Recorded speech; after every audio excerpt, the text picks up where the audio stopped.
Ahoj, jmenuji se Petr Borkovec. Před pár lety jsme založili společnost Partners. Vybrali jsme jednu z největších finančně poradenských společností.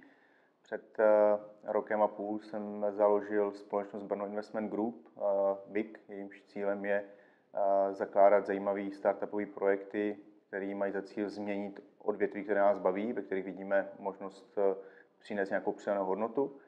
Na Startup Summit bych rád přinesl svých 15 let zkušeností spolupráce s korporacemi, jak vlastně startup může spolupracovat s korporacemi, co může očekávat vůbec od spolupráce s korporacemi, na co si dát pozor a co opravdu nečekat.